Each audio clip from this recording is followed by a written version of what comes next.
आप सभी अड्डा 24/7 के ऑफिशियल यूट्यूब चैनल में आप सभी का स्वागत है। एंड जितने भी कैंडिडेट्स हमारे साथ में कनेक्ट हो गए हैं वही सभी को गुड इवनिंग और सभी का वेलकम है। चलिए आज का हम सेशन स्टार्ट करते हैं और आज के सेशन में हम लोग बात करने वाले हैं जो जेआईबी का एग्जाम आपका मई 2021 में होने वाला है, उसमें principle and practices of bank में हम लगातार आपको कुछ इंपॉर्टेंट क्वेश्चंस की प्रिपरेशन आपको करा रहे हैं। और this is class number 29 number की क्लास है। इससे पहले आपकी 28 क्लासेस कंप्लीट हो चुकी हैं। तो आज भी हम कुछ वेरी इंपॉर्टेंट क्वेश्चंस आपके साथ में डिस्कस करने वाले हैं। एंड ये सभी क्वेश्चंस कौन से मॉड्यूल से हैं? These questions are relate to module E. Module E के कुछ वेरी इंपॉर्टेंट क्वेश्चंस आपको प्रोवाइड किए जा रहे हैं। तो क्या आप सभी इन क्वेश्चंस को अटेम्प्ट करने के लिए रेडी हैं? अगर रेडी हैं तो मेरे साथ में फटाफट शेयर कर दीजिए कि हाँ सर हम लोग रेडी हैं। और मैं फर्स्ट क्वेश्चन आपके सामने स्क्रीन पर यहाँ पर दिखाता हूँ। तो ये रहा पहला क्वेश्चन, फर्स्ट क्वेश्चन आपके सामने स्क्रीन पर। तो इस क्वेश्चन को आप सभी जल्दी से फटाफट रीड कीजिए, है ना। इस क्वेश्चन को अच्छे से पढ़िए और मेरे साथ में अपना जो आंसर है वो शेयर कीजिए कि what is the correct answer of this question. इस क्वेश्चन का करेक्ट आंसर क्या है वो आपको मेरे साथ में शेयर करना है। और अगर मैं इस क्वेश्चन की बात करूं, ये क्वेश्चन भी बहुत अच्छा क्वेश्चन है, बढ़िया क्वेश्चन है। और इस तरह के जो क्वेश्चंस हैं वो एग्जाम में पूछे जाते हैं। और अगेन इस तरह के क्वेश्चंस आपके एग्जाम में पूछे जा सकते हैं। तो आपको इन सभी क्वेश्चंस को अटेम्प्ट करना है। तो अगर मैं इस क्वेश्चन की बात करूं, क्वेश्चन किससे रिलेटेड है? In which of the following courtesy is a major element, है ना। फेयरनेस, ओपननेस, प्रूडेंस, ऑनेस्टी या डिग्निटी, इनमें से वो कौन सा है जो इंपॉर्टेंट एलिमेंट्स में काउंट होता है? तो उस इंपॉर्टेंट एलिमेंट के बारे में आपको बताना है, आपको शेयर करना है। तो भाई यहाँ पर अगर हम जब भी कर्टसी की बात करते हैं, कर्टसी को लेकर जो मेजर एलिमेंट में काउंट होता है, जब भी हम किसकी बात करेंगे? कर्टसी की बात करेंगे। कर्टसी को लेकर जो भी यहाँ पर मेजर जो एलिमेंट है वो काउंट होगा, that is known as dignity. क्या बोलते हैं उसको?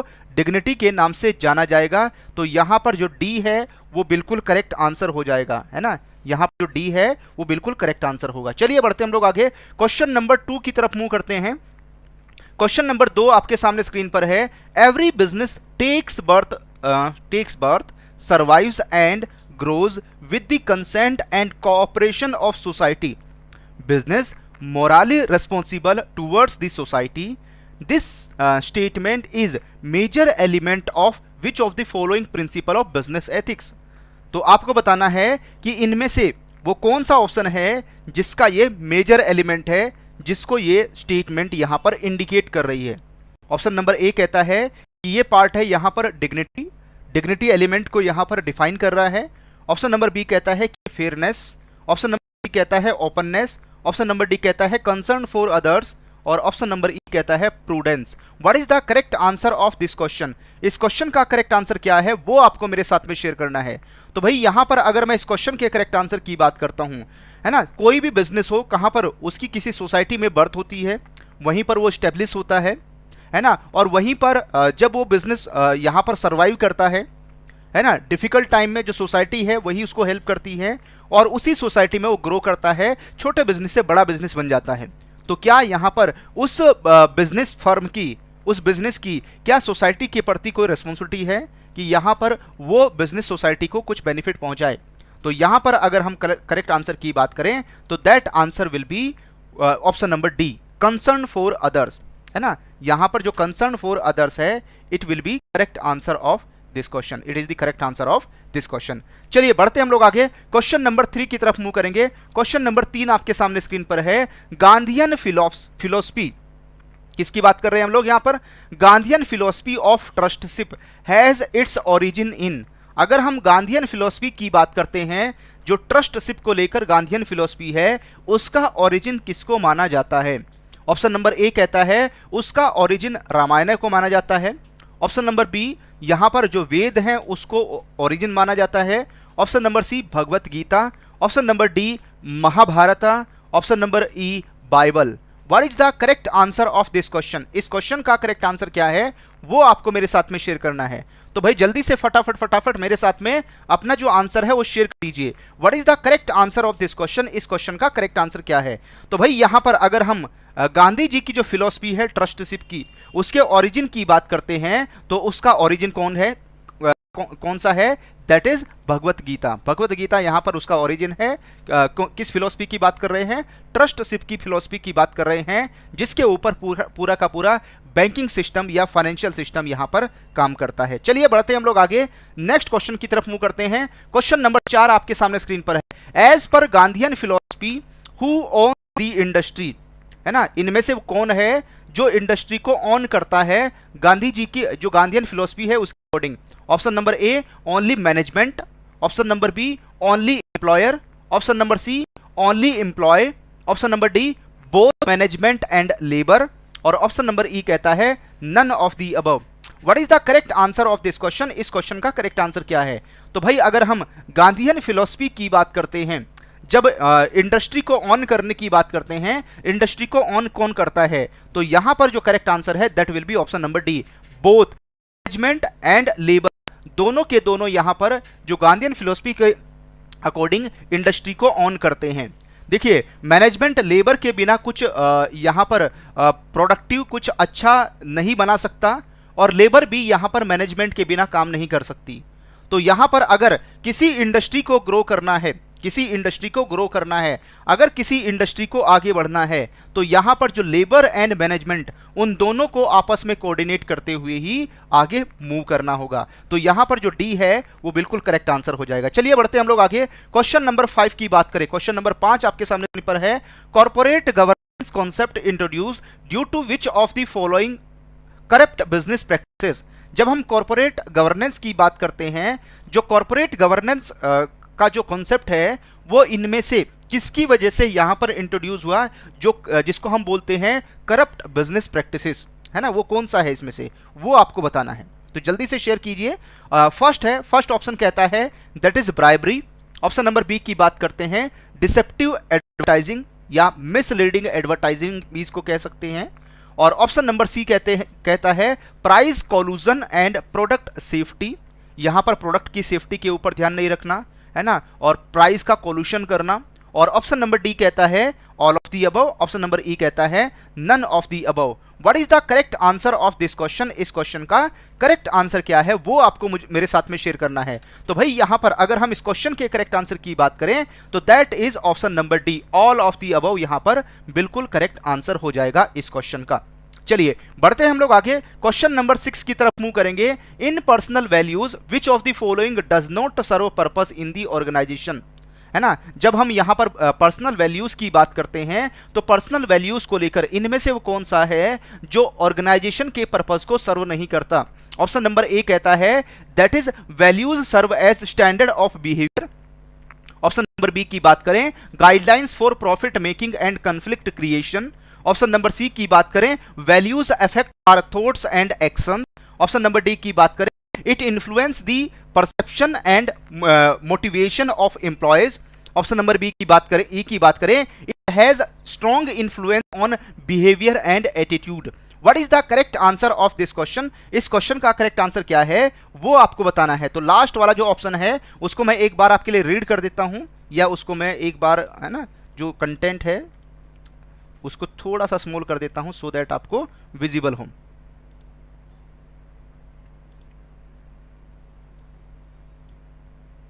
है ना। आई थिंक अब आप सभी को विजिबल हो गया होगा, ऑप्शन नंबर ई भी आप सभी को विजिबल हो गया होगा। तो यहां पर अगर हम ऑप्शन नंबर ई की बात करें it has strong influence on behaviour and attitude, है ना। तो ये 5 ऑप्शन आपको दिए गए हैं, इसके अकॉर्डिंग आपको अपना जो आंसर है वो टिक करना है। तो भाई यहां पर अगर हम पर्सनल वैल्यूज की बात करते हैं तो guidelines for profit making and conflict creation, तो यहां पर जो कॉन्फ्लिक्ट क्रिएशन वर्ड यहां पर जो यूज किया है ना, इसकी वजह से स्टेटमेंट रॉन्ग हो जाती है ना। कोई जो पर्सनल वैल्यूज है ना, या किसी भी ऑर्गेनाइजेशन के पर्पस को सर्व करने की बात आते हैं तो वहां पर कॉन्फ्लिक्ट रिजोल्व किए जाते हैं, कॉन्फ्लिक्ट यहां पर मतलब समझौते किए जाते हैं, है ना। तो उस केस में यहां पर कॉन्फ्लिक्ट क्रिएशन जो वर्ड है वो गलत यूज किया गया है, जिसकी वजह से जो बी नंबर की स्टेटमेंट है ये यहां पर इनकरेक्ट हो जाती है, और यही यहाँ पर ऑर्गेनाइजेशन का जो पर्पज है उसको सर्व नहीं करती। चलिए बढ़ते हम लोग आगे। Question number 8, which of the following is not included in a standard banking code of conduct. जब हम standard banking code of conduct की बात करते हैं तो इनमें से वो कौन सा है जो उसमें इंक्लूड नहीं किया जाता। ऑप्शन नंबर ए की बात करें, जो इंटीग्रिटी है वो उसका पार्ट नहीं होता। ऑप्शन नंबर बी की बात करें, जो रिलायबिलिटी है वो उसका पार्ट नहीं होता। Option number C, neutrality part नहीं होता। Option number D, profitability part नहीं होगा। Option number E, none of the above. What is the correct answer of this question? इस क्वेश्चन का करेक्ट आंसर क्या है वो आपको मेरे साथ में शेयर करना है। तो भाई यहां पर अगर हम इस क्वेश्चन के करेक्ट आंसर की बात करते हैं तो दैट विल बी न्यूट्रलिटी। जो न्यूट्रलिटी है वो standard banking code of conduct का पार्ट नहीं होता है, अदरवाइज और सभी यहां पर इसका जो पार्ट है वो होते हैं, है ना, और सभी यहां पर पार्ट होंगे, है ना। किसी का कोई कंफ्यूजन, किसी को कोई प्रश्न, किसी का?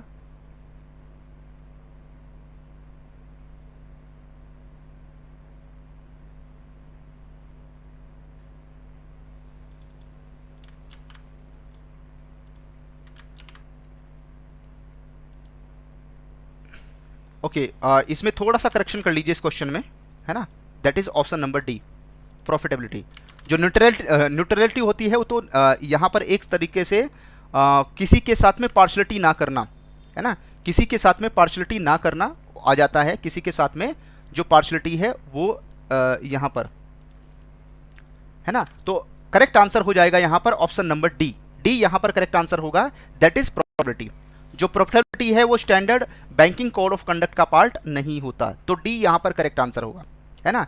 यहाँ पर जो डी है वो करेक्ट आंसर होगा। न्यूट्रलिटी का मतलब होता है निष्पक्षता, निष्पक्ष रखना, है ना, किसी के साथ में पार्शलिटी ना करना।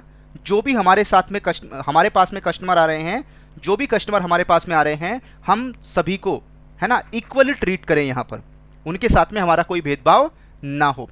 तो यहाँ पर जो डी है वो करेक्ट आंसर हो जाएगा। Otherwise integrity, reliability and neutrality ये यहाँ पर standard banking code of conduct का पार्ट होंगे। तो यहाँ पर जो डी है वो करेक्ट आंसर हो जाएगा। चलिए बढ़ते हम लोग आगे। आई थिंक सभी को क्लियर हो गया होगा, है ना। कभी कभी क्या होता है, जो यहाँ पर एरो है वो थोड़ा सा ऊपर नीचे हो जाता है, जिसकी वजह से जो आंसर है वो चेंज हो जाता है। बट जब उस क्वेश्चन को आप ध्यान से पढ़ेंगे, एनालाइज करेंगे, तो आपको करेक्ट आंसर यहाँ पर मिल जाएगा। ठीक है, चलिए बढ़ते हम लोग आगे। क्वेश्चन नंबर 8 की तरफ मूव करते हैं, और ये रहा क्वेश्चन नंबर 8 आपके सामने स्क्रीन पर। In peer to peer lending which of the following entity work as a intermediate between lender and borrower. तो यहां पर अगर हम लोग बात करें, जब पीयर टू पीयर लेंडिंग की बात करते हैं, इनमें से वो कौन सी एंटिटी है, इनमें से वो कौन सी इंटरमीडियरी है जो लेंडर और बोरोवर के बीच में काम करती है। किसके? लेंडर बोरोवर के बीच में काम करेगा, वो आपको बताना है। ऑप्शन नंबर कहता है that is Reserve Bank of India. Option number B, P2P public sector bank. Option number C, P2P private banks. Option number D, P2P non banking financial companies. Option number E, none of the above. What is the correct answer of this question? इस question का correct answer क्या है वो आपको मेरे साथ में share करना है। तो भाई जल्दी से फटाफट शेयर कर दीजिए। तो यहां पर अगर हम करेक्ट आंसर की बात करें तो that is option number D, P2P NBFC, है ना। जो पीयर टू पीयर NBFC है वो इंटरमीडियरी के तौर पर काम करती है। किसके बीच में? लेंडर एंड बोरोवर के बीच में, है ना। किस प्लेटफॉर्म की बात कर रहे हैं हम? टू पीयर लेंडिंग की बात कर रहे हैं। और ये सब कुछ आप लर्न करने वाले हैं मॉड्यूल ई में। आप में से जितने भी कैंडिडेट्स हमारे साथ में लाइव क्लासेस में कनेक्टेड हैं, लाइव क्लासेस में जुड़े हुए हैं, आप सभी इन कॉन्सेप्ट को लर्न करेंगे जब हम PPB का मॉड्यूल ई आपके साथ में डिस्कस करेंगे। वहां पर ये सब कुछ हम समझने वाले हैं, वो एग्जाम्पल के साथ में पूरा डिटेल में। चलिए बढ़ते हम लोग आगे। क्वेश्चन नंबर 9 की तरफ मुड़ेंगे। क्वेश्चन नंबर 9 आपके सामने स्क्रीन पर है। The aggregate exposure of a lender to all borrower at any point of time across all peer to peer shall be subject to a cap of. जब हम यहां पर एग्रीगेट एक्सपोजर की बात करते हैं, जब हम एग्रीगेट एक्सपोजर की बात करते हैं of a lender to all borrower, यानी एक लेंडर सभी बोरोवर को, है ना, एट पॉइंट ऑफ टाइम, एक बार में, अक्रॉस ऑल P2P, जितने भी वो P2P प्लेटफॉर्म पर रजिस्टर्ड है ना। यहां पर एक सिंगल लेंडर ऑल बोरोवर्स को सभी P2P प्लेटफॉर्म पर मैक्सिमम कितना लेंडिंग कर सकता है ना। तो उसमें मैक्सिमम कैप का मतलब है यहां पर लिमिट, मैक्सिमम लिमिट कितनी है। तो ऑप्शन नंबर ए कहता है दैट इज ₹1 लाख, 1 लाख रुपए की लिमिट है। ऑप्शन नंबर बी कहता है 5 लाख 5 लाख रुपए की लिमिट है। ऑप्शन नंबर सी की बात करें ₹10 लाख 10 लाख रुपए की लिमिट है। Option number D ₹50 lakh 50 lakh रुपए की लिमिट है। और ऑप्शन नंबर ई कहता है none of the above. What is the correct answer of this question? इस क्वेश्चन का करेक्ट आंसर क्या है वो आपको मेरे साथ में शेयर करना है। तो भाई यहां पर अगर हम करेक्ट आंसर की बात करें तो that is option number C, 10 lakh रुपए तक की लिमिट है। मैक्सिमम एक जो लेंडर है सभी टाइप के सभी ऑल बोरोवर्स को डिफरेंट P2P के थ्रू या डिफरेंट P2P के थ्रू मैक्सिमम 10 लाख रुपए की लेंडिंग कर सकता है। तो सी यहां पर बिल्कुल करेक्ट आंसर हो जाएगा। चलिए बढ़ते हम लोग आगे क्वेश्चन नंबर 10 की तरफ मूव करेंगे। एंड क्वेश्चन नंबर 10 आपके सामने स्क्रीन पर है। The exposure of a single lender to the same borrower across all P2P shall not be exceed. अगर यहां पर हम किसी सिंगल लेंडर की बात करते हैं और किसी सेम बोरोवर को, है ना, अगर वो अलग अलग P2P प्लेटफॉर्म पर रजिस्टर्ड है तो उस केस में मैक्सिमम कितना लेंडिंग कर सकते हैं? ऑप्शन नंबर ए कहता है ₹50,000, ऑप्शन नंबर बी कहता है ₹1 लाख, ऑप्शन नंबर सी कहता है ₹10 लाख, ऑप्शन नंबर डी कहता है ₹50 लाख, ऑप्शन नंबर ई कहता है none of the above. What is the correct answer of this question? अच्छा, पीयर टू पीयर लेंडिंग का जो कॉन्सेप्ट है वो बिल्कुल डिफरेंट तरीके से कॉन्सेप्ट आया है। ऐसे लोग जिनको बैंक या फाइनेंशियल इंस्टीट्यूशन से लोन नहीं मिल पाता, है ना, और उस केस में वो ज्यादा इंटरेस्ट पे करके लोन लेना चाहते हैं।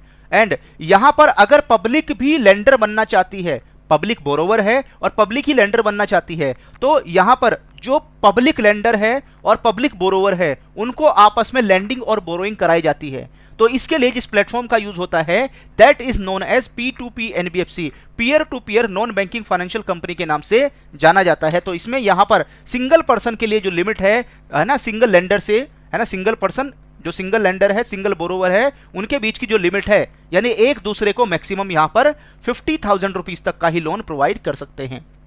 तो यहां पर जो ए है वो बिल्कुल करेक्ट आंसर हो जाएगा इस क्वेश्चन का।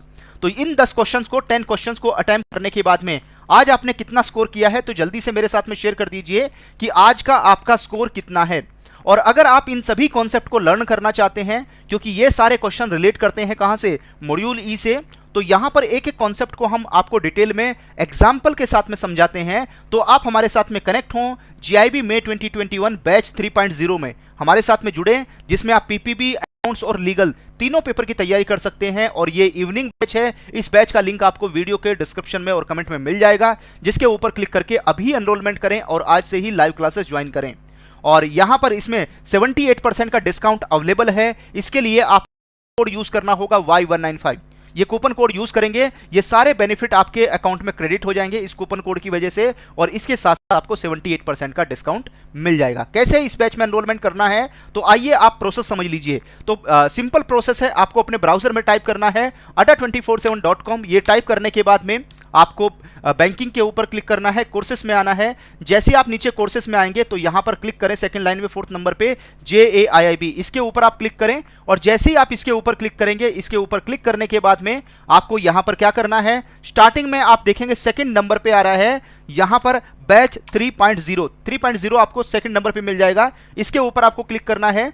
जैसे ही आप इसके ऊपर क्लिक करेंगे, इसके ऊपर क्लिक करने के बाद में यहां पर आपको 140 आवर्स की लाइव क्लासेस, 61 ई बुक्स और टॉपिक वाइज क्वेश्चन मिलने वाले हैं। इसका जो प्राइस है 11,499 का है। आपको व्यू ऑफर के ऊपर क्लिक करना है।